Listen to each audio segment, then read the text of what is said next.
Who in your life is a thorn and a thistle that are in your space, taking up your ground, benefiting off your work, but not producing any fruit? You've got to take some time to identify the thorns and thistles in your life.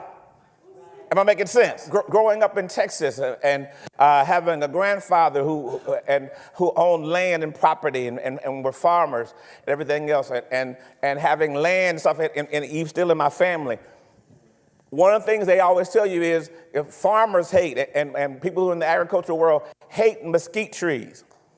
Oh, they hate them. They hate them because they are good for nothing. Nothing. They are good for they grow up real fast, and they have huge thorns on them. I mean, sometimes 2-inch long thorns on them, and they are hard. They can puncture rubber. It can really mess you up. And they grow, and they just grow all over the place. And when you have land, you got to, part of your work with the land is you got to work to clear those mesquite trees over and over again. Because all they do is grow up and take up space, and they come back every year more and more.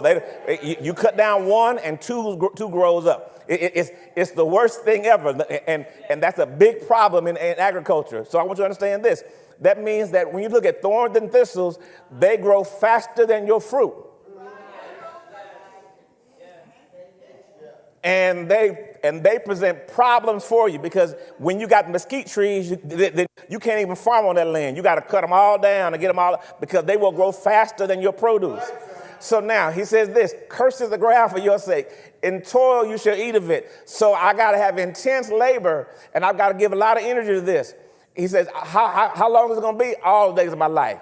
Both thorns and thistles. Listen, the ground's going to bring forth the thorns and thistles. So some things naturally are going to occur that are going to impede your progress. You don't have to work to let thorns and thistles grow, but you got to work to bear fruit. I'm going to say it again. You don't have to work. Listen, you can sit back and do nothing, and thorns and thistles will grow in your life. But to produce fruit, you got to work. Am I making sense? Now, so now because of sin, toil happens. I gotta work intensely. Thorns and thistles happen. I gotta have stuff that doesn't bear fruit, that's gonna grow faster than my fruit.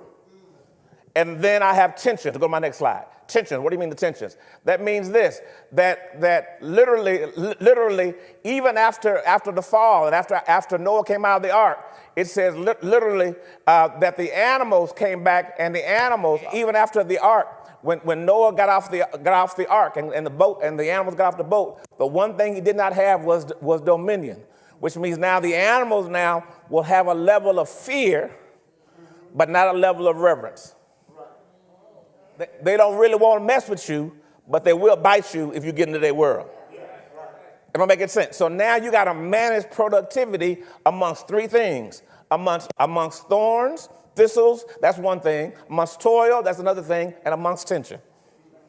So now this is our kingdom struggle. So that means that we have this tension now of trying to be sustainable. How do we make it when we do the work of God, when we're dealing with all those things that are fighting against us? How do we keep pressing forward while we're trying to be obedient to God, where life ain't working with us? How do you get the Bible study when the traffic is bad? How do you get the Bible study when all of a sudden your boss says at 4 o'clock, I need this report by the morning? And you're like, it's Wednesday. You ain't saved. And they're like, I don't care nothing about the church. All I want is this. How do you keep your kingdom focused and stay connected to God when the world is pressing against you and always fighting against you? Because how do you know I must not be in God's will because it's so much stuff coming against me? You come to that conclusion, but that conclusion is anti-biblical. Why? Because God told me I was going to have toil. God told me I was going to have thorns and thistles. God told me I was going to have tension. Am I making sense? So the reason why I'm disappointed is because I don't know the word. I'm not disappointed because I got problems, because problems come with it. Am I making sense? So the Bible tells me in James, you pray, but you pray amiss. So even your prayers, Lord, remove all my problems.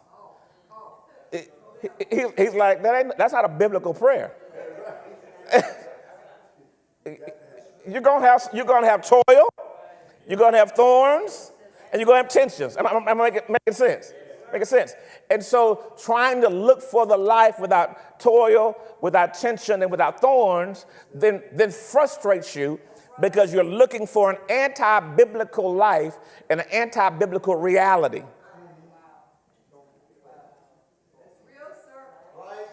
And the only place that exists in the universe is in heaven.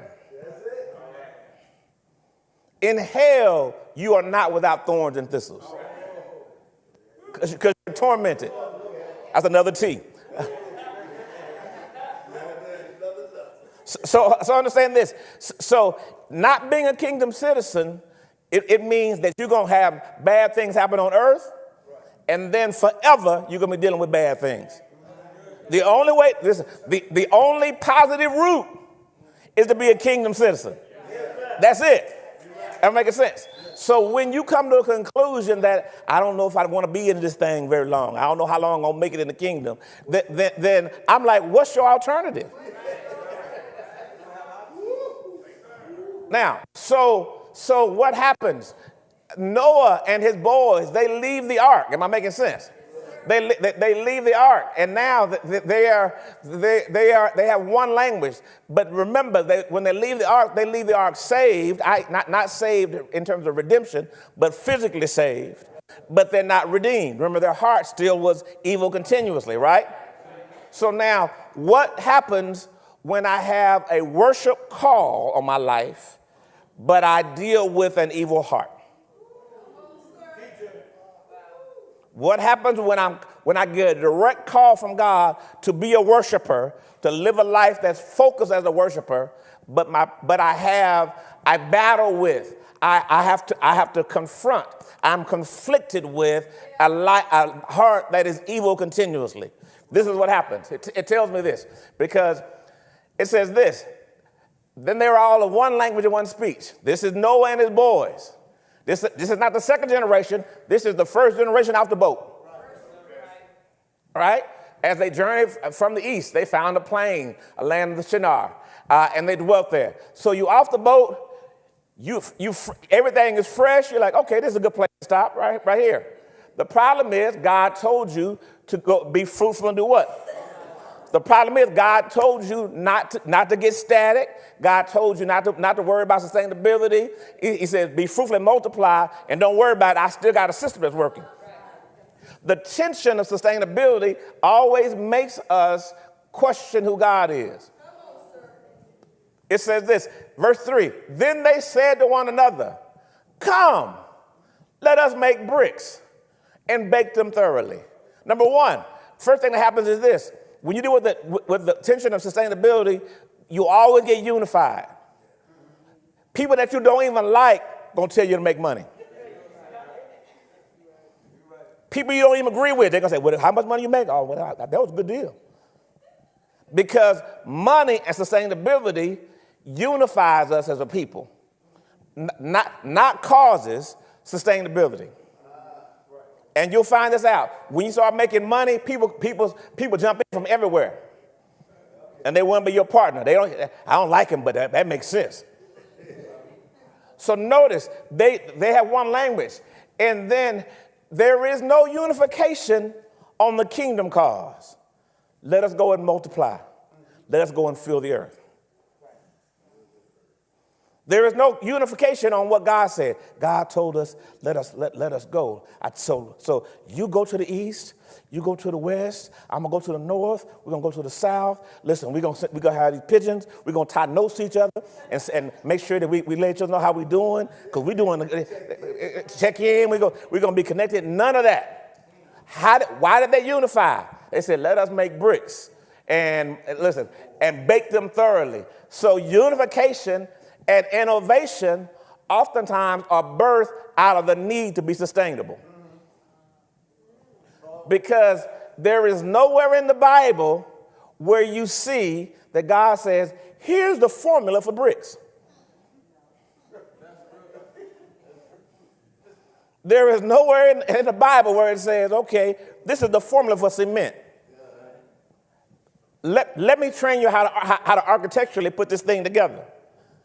But innovation kicks in because you use the same mind that God gave you and the same creative capacity that God gave you to make sure that you're good.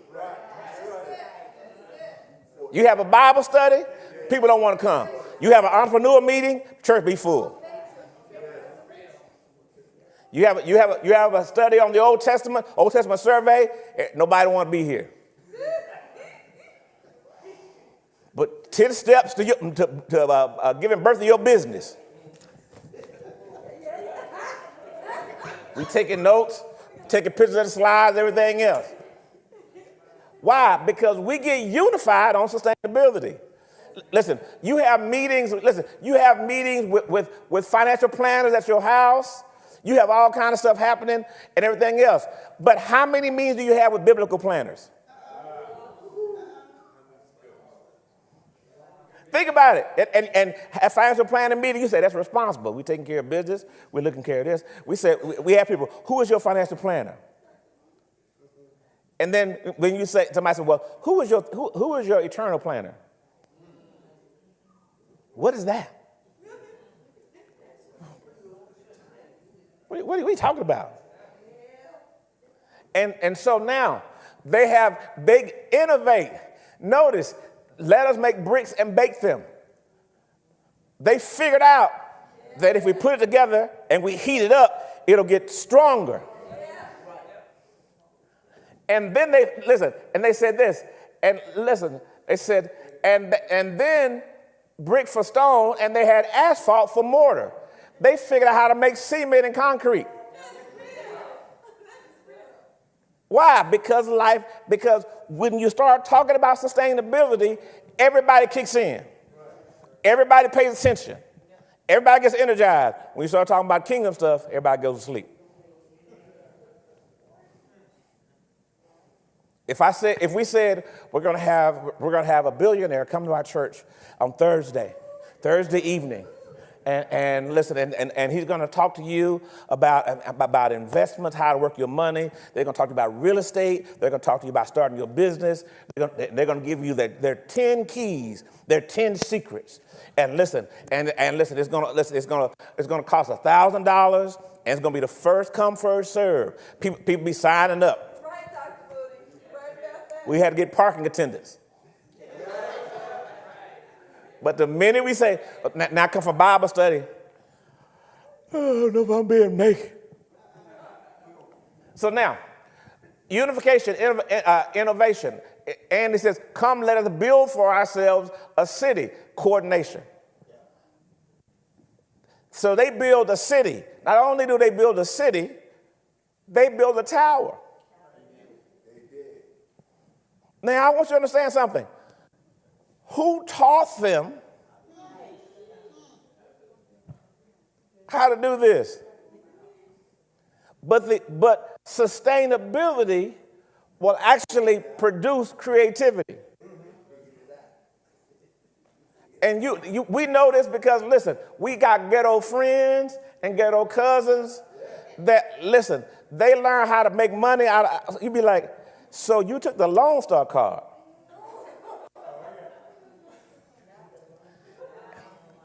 And then you bought groceries with the Lone Star card. And then you turned around and sold the groceries for more money. During COVID, remember, many people got these financial incentives, and next thing you know, you're like, oh man, that's great. We helping people, and shoot, people stop working. People quit their job. They said, man, wait a minute. This right here is, I can make more money at home doing nothing. So they quit their jobs. Why? They got creative. So you ain't creative in no other time in your life. But now that making sense. So notice, I'm going to tell you how funny this is. Because some of y'all were sleepy when I was talking about Noah until I started talking about sustainability.